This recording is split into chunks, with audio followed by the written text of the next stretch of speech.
Welcome to the Patrick Real Estate Show, where we explore the fascinating world of real estate investing with your host, Patrick Switek. Patrick is a dynamic young entrepreneur and an accomplished real estate investor who's passionate about helping others achieve financial freedom.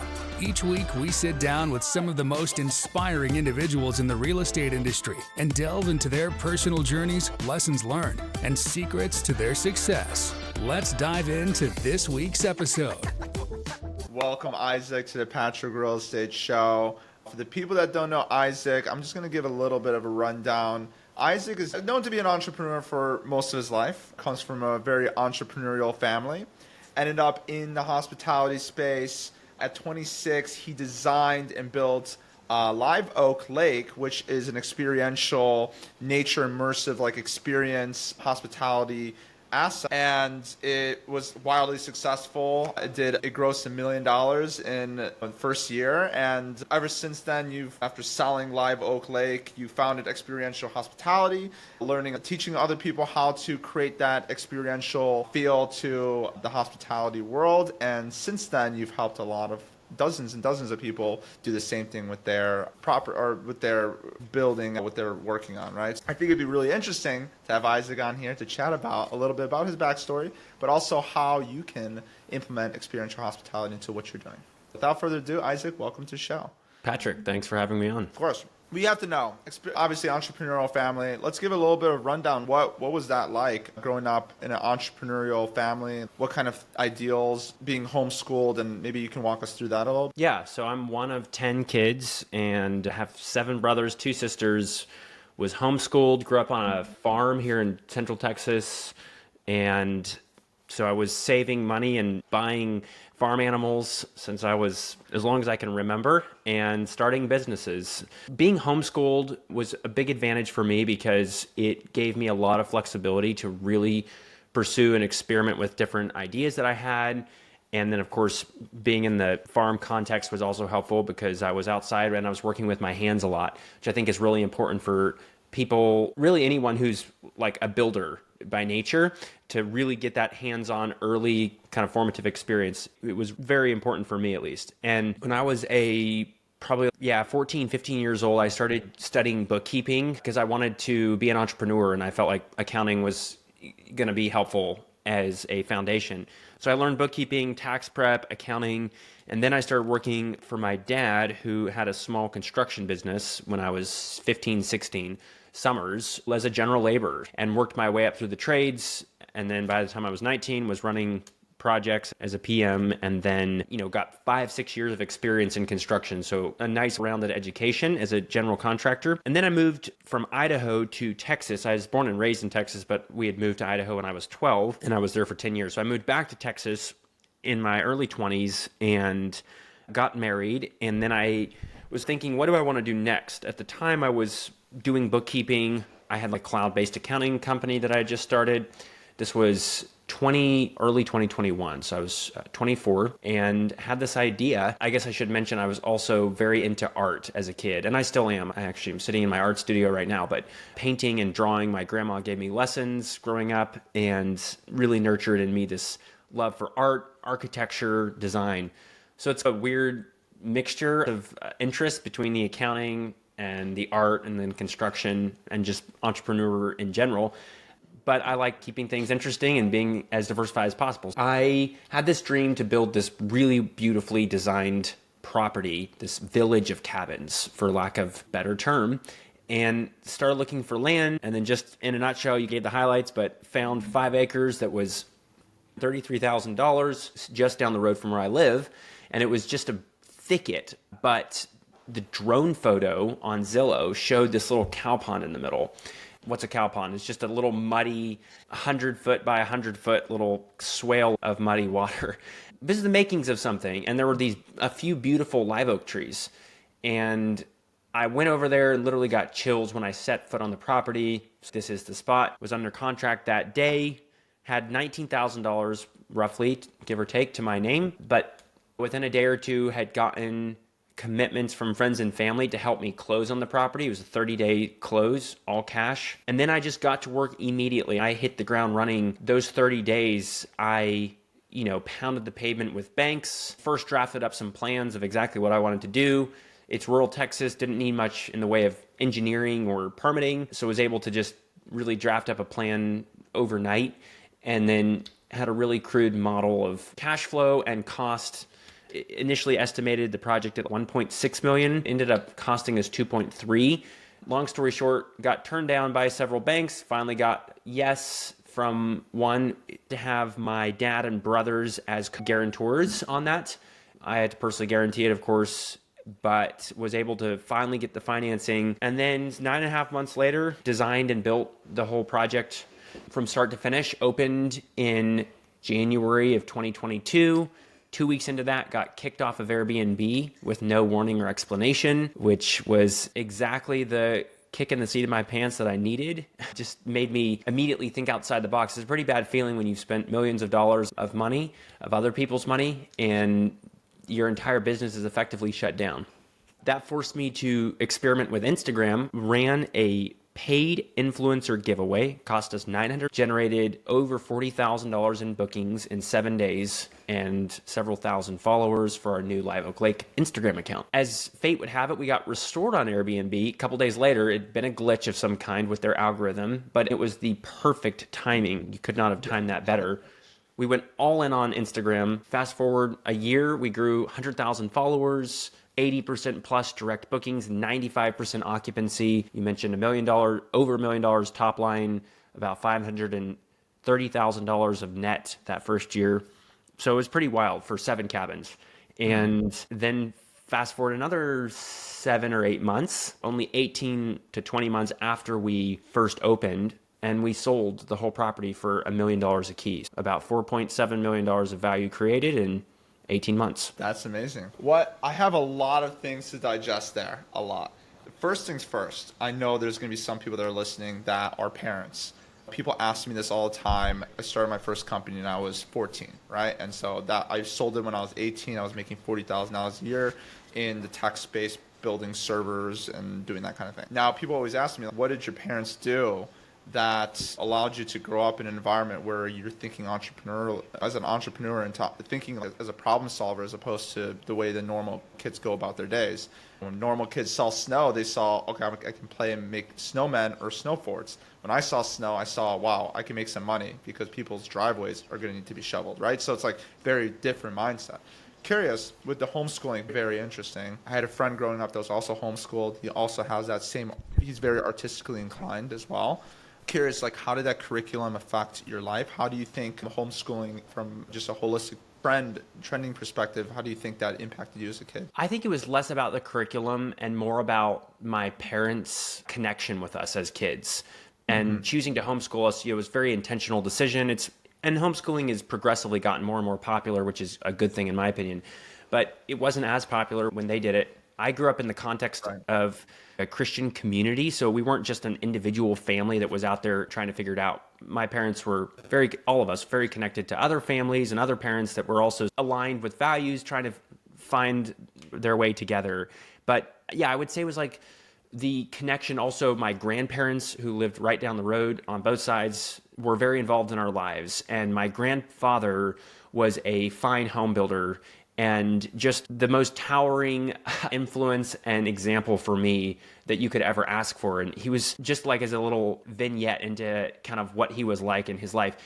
He built U.S. presidents' homes. He built like multi-million-dollar homes. He was an extremely modest man. He literally drove a 30-year-old truck and lived in an RV for 25 years while he saved up money to build his house with cash, which he did. And it was, when he built it, it was 100 square feet, so it wasn't some mansion.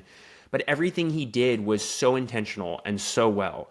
He bought 100 acres when I was a little kid for an amazing deal here in Texas, and it was same kind of thing as Live Oak Lake, just it was a diamond in the rough, but it was in the rough. And then growing up, my brothers and I would spend usually a day a week helping him, clearing brush and building his shop, and then building his little office and building the cottage, and then eventually building the house. And then, of course, from time to time going to jobs with him.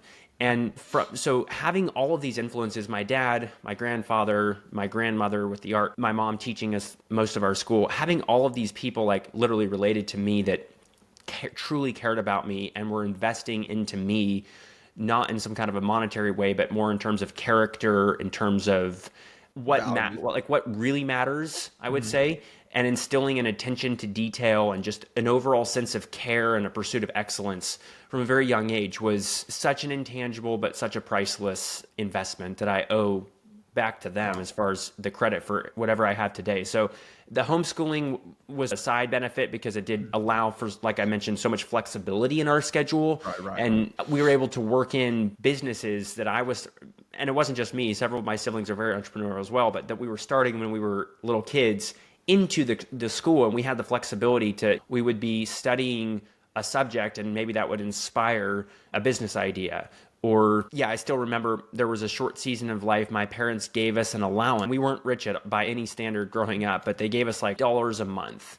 And that only lasted for probably 6 months. And I think they figured out there was a better way, which was let's actually incentivize the right things. And I remember transitioning we had just moved onto a farm and we were trying to clear a lot of woods and stuff. And they actually, not all of it, but for some of it, they would actually pay us to do certain portions of the work. Most of it they didn't, but I remember at that age, it was probably 8 or 9, and there was some fundamental lesson there of a work ethic and capitalism, but in the context of a loving family that was introduced that was very helpful. Wow. I feel like it's like the rich dad, poor dad aspect. I think it's less like educationally, I think I was referring to, but more so the values that they've instilled in you. I think it's just leading by example. I'm assuming that seeing your grandfather when you were really young was probably such an emotional experience to look up to somebody like that and seeing how they go about doing business, to seeing how they go about living life. It instilled that in you. I feel like you're pretty modest too in a lot of ways, and I think that might stem from that influence over time. So I think that's really interesting. And on top of that, what's really cool about your upbringing as well is you had not only that as an influence, like the business side, the right brain aspect, but also the left brain aspect of things with the indulging in the arts, right? There's always a creative aspect to business, always, right? Building a new architectural, it has to be architecturally sound, right? It has to be aesthetically pleasing. Art is always instilled in everything that we do. And so have you ever heard of blue ocean strategy? Yes. So that's the idea, right? Blending 2 or 3 different industries to create a new thing. And I think that's what you did with this. There's the short-term rental investors, are just strictly about numbers and all that. And then there's the unique stays, right? And then there's the aspect of social media. And you've blended it all together to create this new blue ocean strategy that a lot of people aren't really taking advantage of, which is cool. Yeah, I think one other thing I didn't explicitly mention, but just that was instilled in me growing up was a sense of craftsmanship in everything. And that the details matter. And instead of trying to, make a big splash with a project or whatever you're doing, whether it was my school or a business, really focus on the way that you do it. And the way you do one thing is the way that you do everything. And having that ethos instilled into me has served me very well. And then, to your point, I think about it like designing properties now with what I do now and what really started with Live Oak Lake, designing properties as an artist. Like, how do we really take an artistic approach to not trying to squeeze every penny that's per se out of every square foot or every acre of land here, but how do we create a piece of art, a work of art that is going to move people, that's going to move me, and let the money follow, let the numbers follow. And obviously you have to balance that because you don't want to make super irrational decisions, but I think you have to have some innate sense of taste too, what is actually going to work. And if you feel like you're not naturally as creative or as artistic as some people might be, I think you can actually work on developing that sense by becoming an intentional observer of people with good taste and people and projects and whatever the domain is that you're studying or that you want to build in, and see what works for other people. Not necessarily the people that are, again, just so numbers oriented, but the people that are taking more of the Ian Schreger approach, the super artistic approach. And you need the balance. It definitely helps to have the left and right brain. And that's why I even mentioned as a kid, from an early age, I realized it was going to be very beneficial, even as someone who was more artistically inclined, to have the bookkeeping and accounting perspective, the financial perspective. and I forced myself to do that. So it's super valuable to marry both of those distinct skill sets. Yeah, absolutely. And I think what's really interesting as well with the whole thing is like when it comes to craftsmanship is create like that whole thing happens in a lot of short-term rental investors worlds where they look at something and they're like, what is the ROI on this? I have so many owners that tell me, what is the ROI on landscaping? Why do I need it? Why do I need really good landscaping design? And I'm like, if you don't, we're in the desert here. So it's just going to be a flat land. It's not going to really look cohesively molded with the build, and it's going to feel off. But feeling off is not enough of a motivator for somebody to really drive a direct correlation to a number. And sometimes it just doesn't drive a direct correlation with a number. I think an example of this, Isaac, I had Sarah Gladwell on my podcast, and with Matt McCall Stillman, if you know him as well, they built together the orange Cadillac. I don't know if you've ever heard of that. Have you heard of the orange Cadillac? So the story with the orange Cadillac is, and people can listen to that episode, they can go back, but the story of the orange Cadillac was she didn't have any comps to show that this property was going to do more than $100,000 to $120,000 a year. And so she was trying to get investors, and no investors would touch it. And then finally she found the right group of people to touch it, to like really get into it, because she believed in she was like, trust me, this design is going to work, but there is no comps for it. This design is, she's like, but I know it's just going to be a great experience. Nobody else has this or this. And she like added all these things that artistically made that space very cohesive, but it was a waste of money in the eyes of an investor because you can't push past 100 or 120. But she set the standard that year. So it's just another example. And Isaac, yours is a perfect example of that too, where people do things because it's not because the money is there, but the money will follow. But also, there's a balance to that, right? So I'm curious, like, how do you balance the two? Yeah, it's a great question. I think as much as I've been able to accomplish as a one-man show, I don't maybe fully always take the time to realize, again, how much of my childhood was an influence, but also even today, and I increasingly lean more and more on other people, but you need to have people that you trust that think very differently than you do in your life. And this obviously applies in every aspect of your life, I think, to really be successful. But having investors, even in that property, even family members that, again, we fully trusted each other, but came with a different set of skills and a different angle was really important because they gave me the freedom creatively to spend money where I wanted to spend money, in the sense that, yes, I had a budget and that I got a loan. They gave me a certain amount of money to help cover the portion that was not debt for the equity. But I still, and there's a classic story there. I mentioned I estimated 1.6 million, which was just way too optimistic to begin with. And I didn't have hard numbers from any contractors when I did that. It was just like flying blind a little bit with my construction experience, but even in a different region of the US and whatnot. And then of course that was 2021 when prices were going crazy because of the post-COVID boom. But we ended up spending 2.3 million. That's way over budget. $700,000 over my initial estimate. I also built a spec home I didn't mention for $750,000, which I sold for $750,000. I built and sold that in 4.5 months, overlapping the Live Oak Lake project. Around $210,000 of that $750,000 sale number was pure profit. We got lucky there. It was the perfect timing to build and sell a spec home here. Mm-hmm. But I had to roll all of that, literally every single credit card maxed out. We had to use another line of credit. We had to be extremely creative. So I would say I erred for sure on the side of trusting my gut of the artist in me. No, we have to, of course there were compromises at every decision. Is just where do you compromise and how much? Right. When it came down to so many details, and you mentioned landscaping. Landscaping is the highest ROI investment I totally believe you can make in real estate. Yes, I completely agree. And I think most people miss it. Landscaping is like the vibe. Like that is, and here's this great perspective.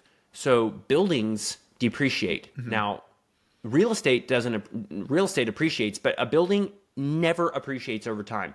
The underlying real estate will appreciate, but the building itself only depreciates. That's the law of entropy. Things break.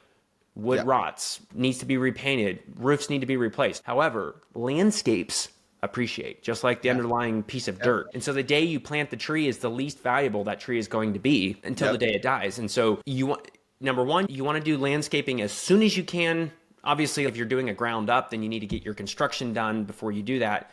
But the problem with landscaping is it usually happens at the end of the project. And so everybody's like scraping the bottom at that point. You have to find a way to make it, to not skimp on that, because especially 12 months, 24 months down the road, I've seen it over and over again. Everything finally starts to mature. And when it comes to content and the overall experience that the content is representing, there's nothing like having a full, mature, beautifully landscaped property.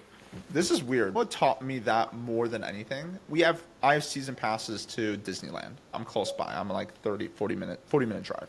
So we go quite a bit. And every time we go, of course, the business side of me and the creative side of me comes out. And I'm thinking not only how much money they make based on the ticket sales and all that, but also in the respect of the experience. When I go there, I'm like, why is that place so experientially different? Imagine if I was thinking like in my head, if the same space was there and you took away all the greenery or the landscaping aspect and you just had like just the rides and you could just go to it, it'd be like a Six Flags.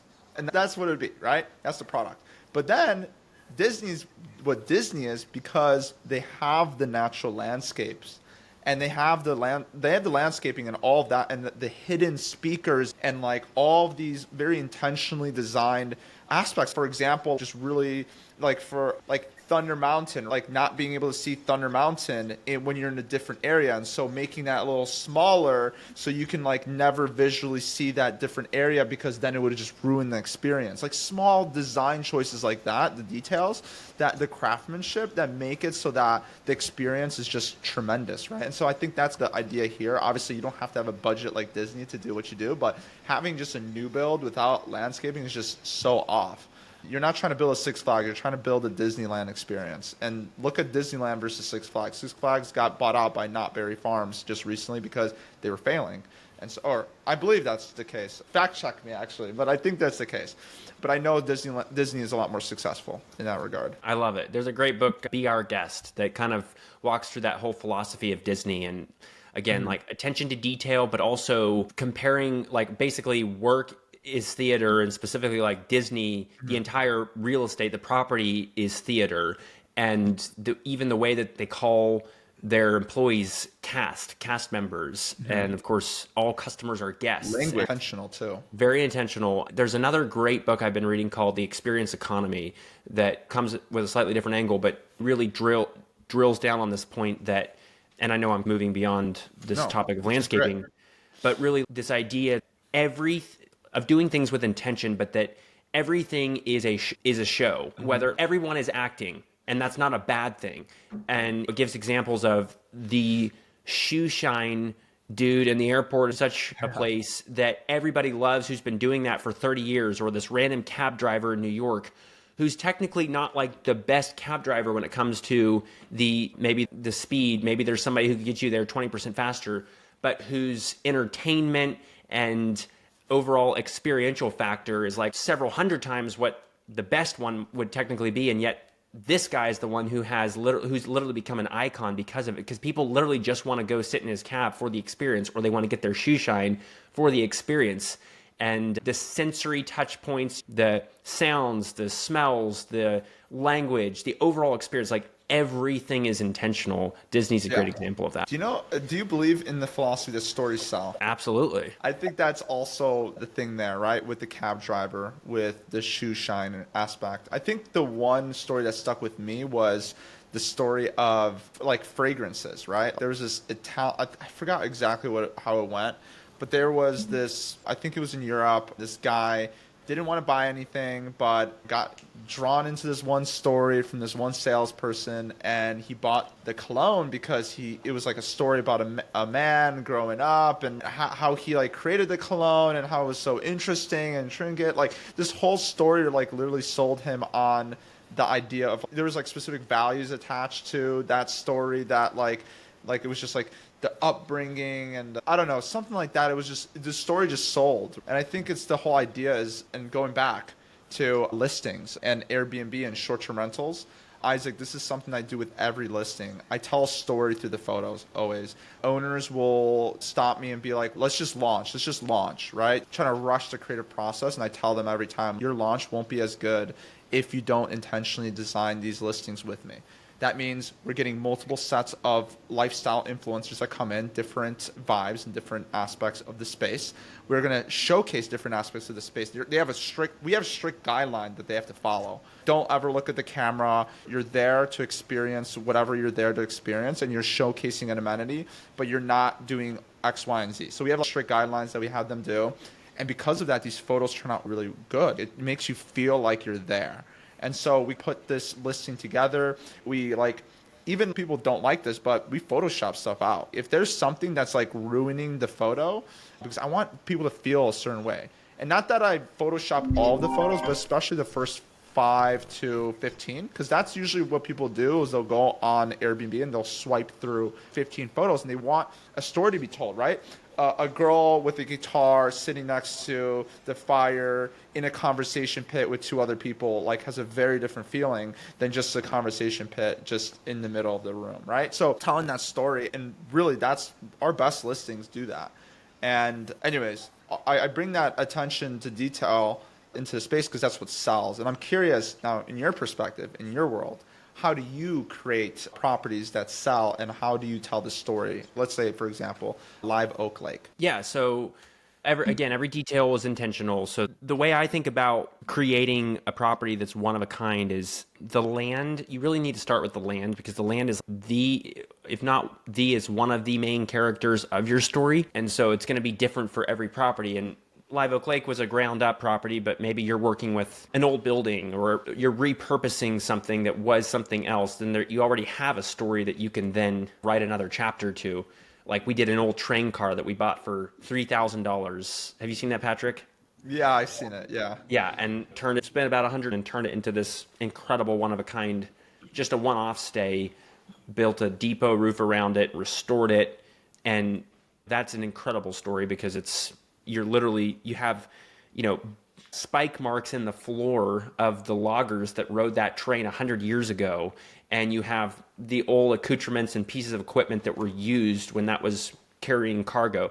You have the mail slot. So if you're dealing with an existing property, if it's a restoration project, you already have a huge advantage. If you're building something from the ground up, you also have a unique advantage in that I think that stories have to be personal. And so the person creating it needs to put themselves into that. In other words, going back to the artist thing, you can't just buy this piece of land and execute this dream because it's what ChatGPT said would work or what made sense just strictly from a numbers perspective. There has to be that element of art, which is a priceless feeling kind of concept that is introduced to it. So like in our case, I grew up in the Pacific Northwest and had this love for architecture, had this love for Scandinavian architecture specifically. I realized in Texas I wasn't able to experience that sense of place that I could there in the PNW. So I wanted to create this little oasis which felt like the PNW right here in Texas. But also interpret and bring in a Texas flair into certain aspects. And so with the live oak trees and with the pond and everything, it feels like you're going to a different world because all these little details collectively and cohesively tell the story. But what is that other world? It's my world, which is heavily influenced by the PNW and by this love for architecture. Yeah, story is absolutely key. And when we even talk about what experiential means, I think we've already given some descriptors, but again, I think the story is the most important part. At the end of the day, humans, there's this great saying that people hate companies they anywhere between tolerate and in some rare cases love brands, but mostly just tolerate to like somewhere in that spectrum. And they love people. They love other people. And so the way I apply that to this is if, first of all, ideally you as the founder are willing to put yourself out there. And even in the content for the build, I could give you so many stories of people that are doing this. I actually didn't do this while we were building. I did it after the fact. But it's extremely valuable from a storytelling perspective because you have a unique story. You have a unique set of experiences. You have a unique set of passion and the things you like and the things you dislike. The world needs that. You just have to find the canvas to paint the picture, to tell the story. And hospitality is an awesome way to take that story from the 2D environment where it's either words on a page or images on a screen and to move that into the 3D environment where the actual architecture, the land itself, the landscape, and the hospitality that you're delivering, even if that's just an Airbnb, through the handwritten note, through the messages, through the story that's even there in the physical space. And even before the guest gets there, I think the story starts when they find you online, what the expectations are when they book their stay. You have this opportunity to bring it into the 3D realm of the real world. And yeah, so that's how you build a brand. By telling a story, that's how you build a brand that people end up loving. But you have to be careful because there's so many even like well-executed brands out there, even in the STR space. There aren't so many, but there are a few. But I feel like they lack soul. Like they don't have a person behind it. They don't have character to it. And you can tell, okay, maybe this is just really polished, well-done branding, but it's just venture back. They threw a bunch of money at their brand and at their website. That's not the story I'm talking about. I'm talking about something that actually has taste, but it more than anything has a personality, it has a soul behind it. That's what's challenging to do at scale. So what's I don't know if an that answers. example of that? Can you give an example of something that has taste that you think does really well in our space, maybe? Yeah, you're saying outside of Live Oak Lake. Yeah. Yeah, I have.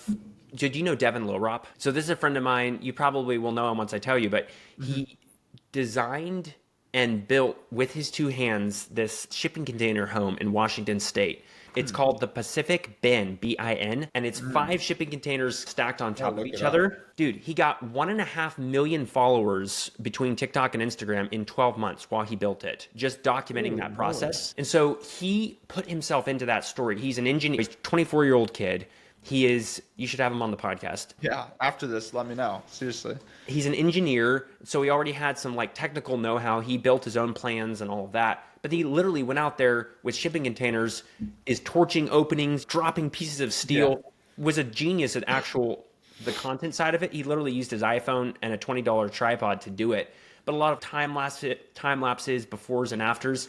In 100 reels in 2022, he built over 1 million followers doing this. So now he has this property that is widely known, widely documented, and people want to go experience it because they feel like they're a part of that story. They'll have the same dream. He executed it. And that's what I found even with Live Oak Lake, but he did it in real time, which is the best. When he opened his calendar, dude, he sold out within a week, the entire property within a week, just because he had 30,000 emails in addition to all those social followers. Then he's built a second unit, which is smaller. It's called Cedar Hollow on the same 5 acres. Now he's working on a third unit. He has so many opportunities coming to him. But again, my point is he told the story. He put himself into that property. And though it's only a one-off, now it's 2 working on 3 units. It's not huge. He has those opportunities coming to him now. And now he's doing YouTube. So he's developed an entire personal brand on the side. He's got 100,000 followers on YouTube, just showing, again, more long format. How much did this cost? Here's how we built it. Here's the dream behind it. He was a wedding photographer beforehand, so he's good at content. And he had a natural eye for how to tell that story. Another example. Don't you wish just before we go in, don't you wish you did that for Live Oak Lake? Yeah, I know. Wish you could just go back and because then you can actually go back and experience that, right? Like experience what you were thinking about in that moment. What was Isaac thinking when no bank wanted to give him a loan? Like it's just so relatable. Versus, hey, I just sold this thing and I made $4 million. Like it's harder to relate to somebody than seeing, wow, I failed along the way. Look at all this. Yeah. Yeah, and at least that's my number one regret. Like I didn't document and tell that story as I went. At least I had some photos so I could go back and show that. But yeah, totally. That is the number one thing. Let me give you another example. These guys actually didn't really put themselves that much into the content, but they did just enough. The property is called Nordlys, and that's spelled Nordlys. And it's this beautiful Scandinavian 2-story cabin in the middle of nowhere in Wisconsin. And so get this. There's a couple who's in their 60s, now they're in their 70s, I believe. And their son, Jeff, who's in his 30s or 40s. And as a father-son deal, they went out, they bought this land, very rural, in the middle of nowhere, 2 hours from Minneapolis. So that's their main driver, 4 hours from Chicago. And they had a budget. They had some money. He was an attorney, and they had been very diligent to save his entire career. So he had a few $100,000, maybe more, but he had a few $100,000 to spend on this, and then he got a loan. Anyway, they spent $500,000 building this cabin, which sounds like a lot of money. But it's this iconic 2-story It's called Meadowlark, and it's out in the middle of this, at the edge of this beautiful meadow with a 20-acre pond lake down in the bottom. It's really cool. stunning. Yeah. They build this property, launch it, goes super viral on Airbnb. It was just Airbnb, so I guess it's not technically viral, but they got tons of bookings because of how beautiful. Architectural Digest, like all the major architectural pubs covered it. Then the mom got cancer, and they didn't think she was going to survive, and so they spent every minute they could up in the north woods of Wisconsin just as a family, and they realized, hey, we should build another cabin that's accessible for her. So they designed and built a second cabin that was single story, ADA. The whole point of it was like to be together as a family with a wheelchair bound family member. Wow. And they launched the second cabin called Longhouse. They spent almost $1 million on that one. So these were not cheap. Basically, their entire budget, which they initially had planned on 5 cabins, they spent on 2. But, so this ties into another like great takeaway, I think, or ethos, which is build fewer units and spend a lot more money. Less, but better. They built those 2. Then miraculously, she recovered. The treatments worked. So she was fine. Now they have this beautiful cabin where they can host all these other disabled people, but they have this incredible brand. Now they've taken it to Instagram. They have probably 50,000 followers there. Now they've shifted to primarily direct bookings. They have this incredible brand built around these 2 uniquely architecturally distinct units. And now they can expand. They want to do like a 10 to 20 unit landscape hotel that's a little bit more accessible, but they've done the hard work of telling the story and like being unique and basically becoming iconic. Now they can, so I'm like mixing 2 important takeaways here. Number 1, build less, but make them better. And number 2, tell the story and do it with a purpose. It's, besides just the profitability of it, extremely rewarding for them personally to be able to host. And here's another little tip they told me. There's a huge need for architecturally beautiful and nature immersive experiences that are wheelchair friendly. Believe it or not, they just don't really exist. If somebody's in a wheelchair, they pretty much have to go to a hotel. That's it. And there's a lot of people, that are terminally ill, that are wheelchair bound, that want to experience these properties and they just don't exist. So that's another hot take. I love that. I think I heard a statistic around there being a lot of demand for those kind of stays, but I didn't think about it in the context of like a national park. Like for example, like in Joshua Tree, we don't have anything like that. There's nothing out there like that. And I always think to myself, it's not possible. It's just dirt everywhere. Like I just dismissed the idea. I'm like, people with wheelchairs aren't coming out in this area. But it's like, why can't they? Or people that are disabled, or people that have accessible. It's just a really interesting idea. Now you got me thinking, Isaac. If I come out with something like that, then that's cool. There's a huge demand, and I think it's also just a thing worth doing. It's do things that are the right thing to do, and you will be rewarded. I believe in that. I really do. So let's go back to experiential, right? What are some of the key takeaways that you've had through your life, through teaching other people? What are some things you've seen in terms of creating a true experiential short-term rental experience? I'm saying experience a lot. The whole package. Like, how do you get people to not only just go, but actually feel something when they're there? I think that's what I'm getting at.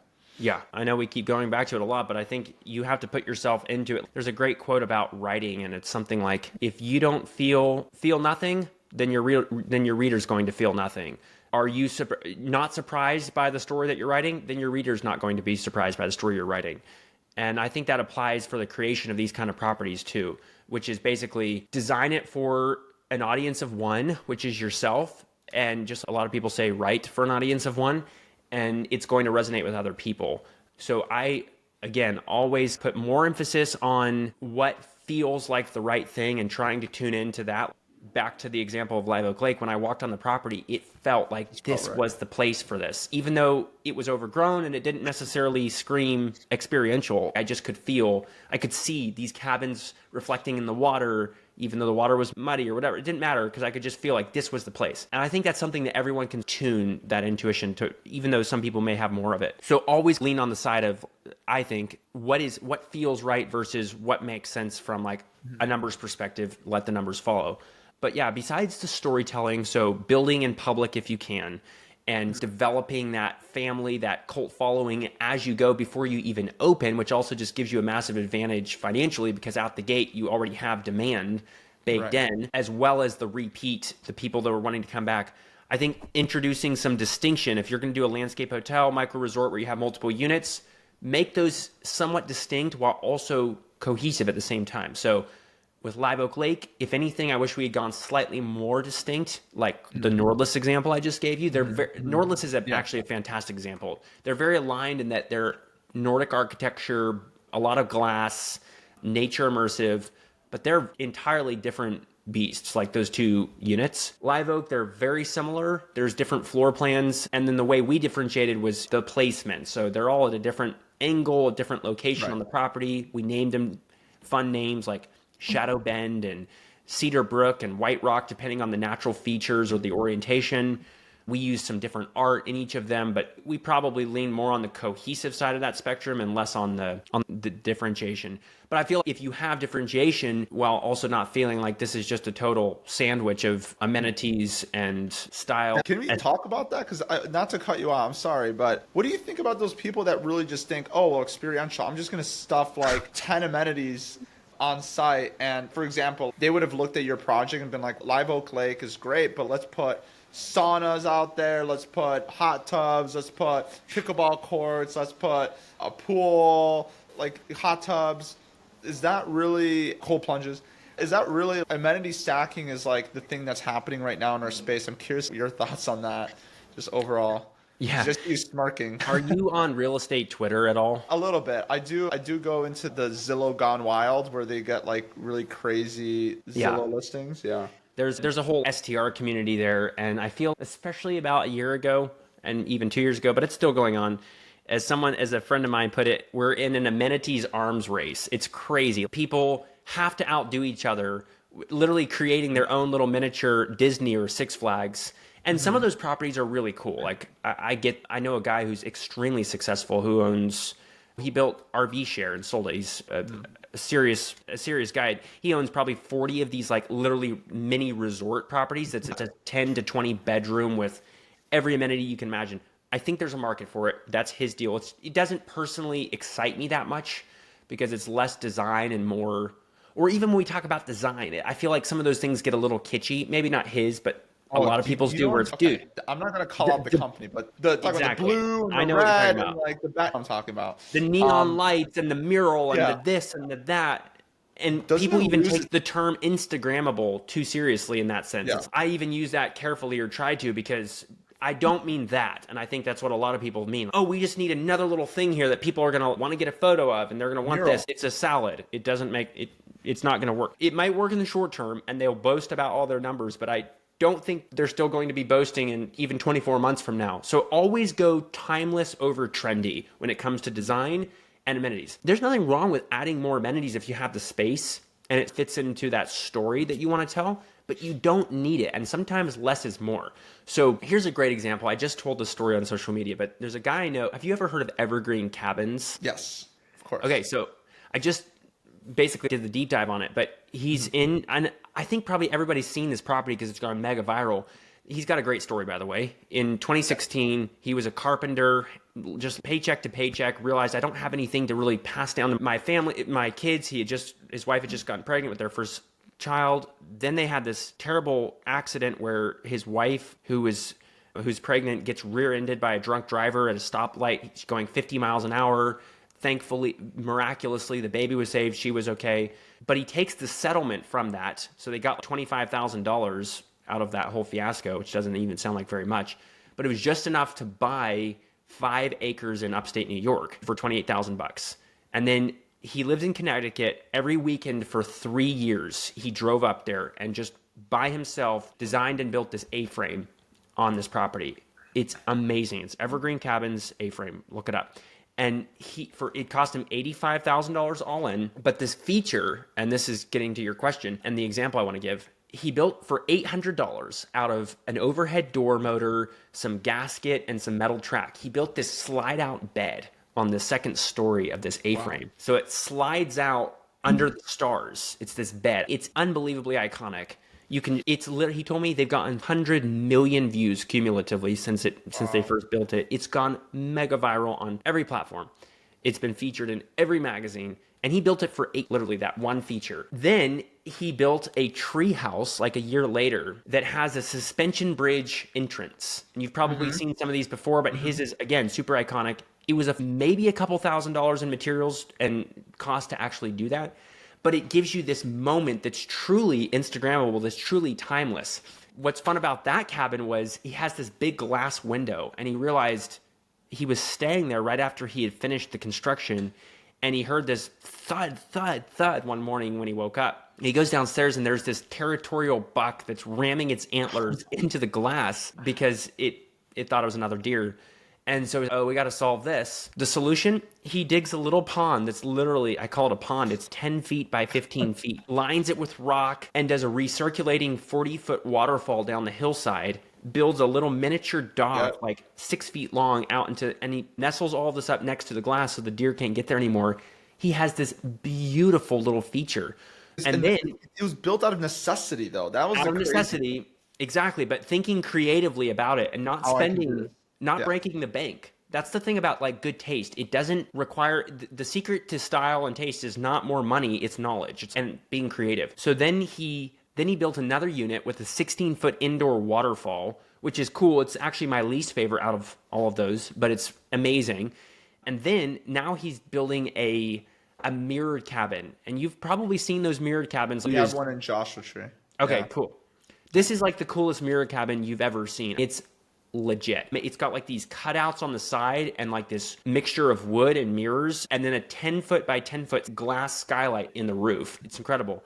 He's actually going to prefab those, and so this is going to be his showroom model essentially, and sell those.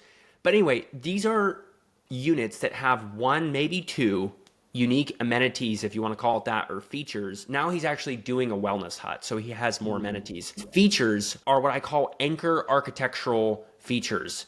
It's an anchor for the entire property. It's highly viral. It's highly experiential. It's of a one deal. And it books, you really only need even one unit out of, if you have 5 units, that's exceptionally unique. Ben Wolf with Onera in Fredericksburg did this. He has 12 units, but 2 of those units are, one is called Monarch, and it's these 2 buildings shaped like a butterfly. The other one is called Spyglass, which I've stayed at. Super cool. And those sell the entire property essentially. So less is more, but focus on something that's truly one of a kind and be highly creative in the way that you approach that. It doesn't need to cost a lot of money. Yes, the pickleball is cool. Speaking of, pickleball has a downside though. You probably know this, but especially if you have a micro resort, you better think about sound, because that could actually, and lights at night. It's going to become a distraction, especially if you're trying to sell the nature immersive, secluded getaway feel. Depends on your target demographic. We have a lot of pickleball courts, but granted, we are in the desert, so sound travels fast. So 100% agree. But wow, that was great. Let's get into the final 3 questions, Isaac. First question I really had, one is just, I asked the same ones, except one is a unique question for every guest. But first thing, what educational resource do you believe, and I feel like you alluded to this a little bit, but what educational resource do you think was the most influential in helping you, just your career, your life, everything you do?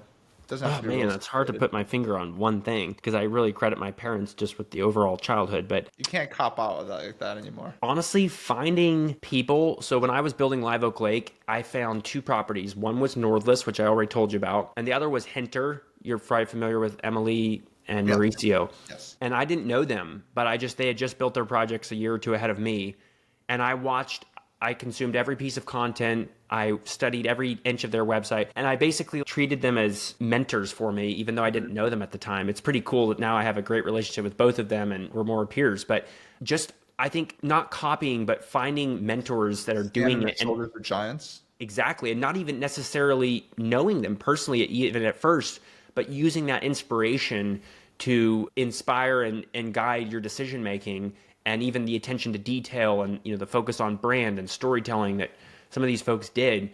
I owe them a ton of credit, because there were some moments when I was building Live Oak Lake where I had every reason to give up or to compromise. I broke my pelvis in the middle of that project. I was working 100-hour weeks. I was barely even surviving. I don't want to over dramatize it, but just again, like every cent was being funneled into this, and huge risk, and seeing other people doing it. And that's what I hope to be myself, like for someone else. So that's less of a book or a course or something like that. In that case, it's just finding other people that are actually doing it. That's amazing.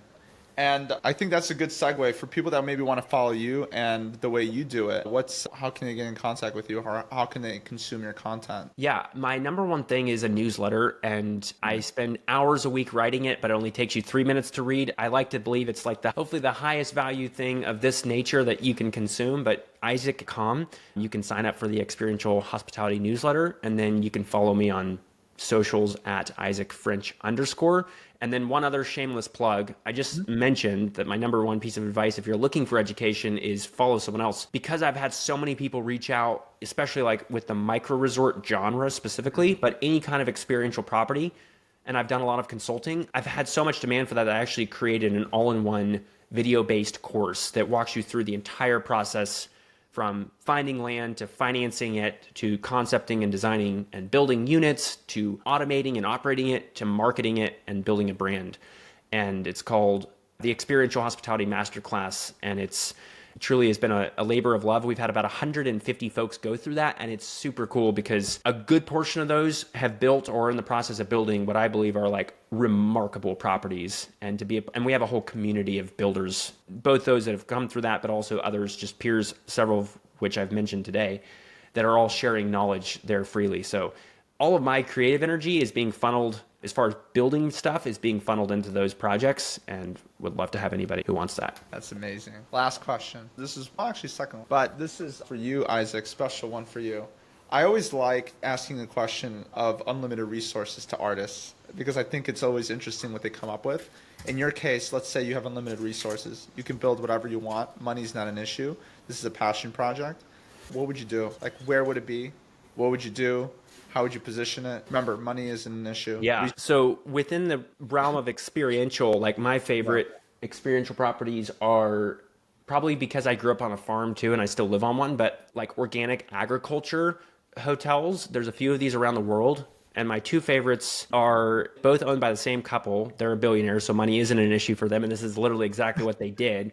But the Newt in Somerset and Babylon Stored in South Africa, they're unbelievable, like 40 to 45 unit boutique hotels immersed in the landscape of working farms and with crafts and world-class food and workshops and farm experiences baked into the whole environment and experience. So I would love to create one of those, but yeah, we're probably looking at $100+ million price tag on each of those. Cool. You got some time. And then last question, what does the future hold for Isaac? Oh man, I'm not God, so I shouldn't answer that question. But at this point, I'm like finding my balance between building cool stuff, like the Nook, this studio office, which is my passion project, and it's like how my taste has even evolved since Live Oak Lake. It incorporates several of the same finishes and aesthetics, but also incorporates some Texas limestone, and it's really beautiful and unique. But building stuff and telling these stories, especially of other people's properties, and so I want to be a 51% builder, 49% curator, storyteller. And yeah, we'll see. I'm right now in between real estate projects, but it probably won't be for too long. So stay tuned. And by the way, you did a heck of a story on this podcast. So there you go. You're a storyteller. You got it all lined up. But appreciate it so much, Isaac. You're great. You're awesome. Thanks for sharing your knowledge with everybody else. And once again, where can people reach you if they need to get in contact with you? IsaacJFrench.com. It's got my email, and you can sign up for the newsletter. There you go. You said the newsletter twice, so now you got to do it. You got to sign up for the newsletter. You got to do it. He even told time I met him, he was like, sign up for my newsletter. Trust me. I just worked too hard for it to go to waste. People need it. Yeah, there you go. Shameless plug. Thanks, Patrick. There you go. Thanks, Isaac. And that's a wrap. Thank you for listening to the Patrick Real Estate Show. If you found this episode helpful, please give us a follow and leave us a 5-star review. Your support truly means a lot. And connect with Patrick in the show notes below. Until next time.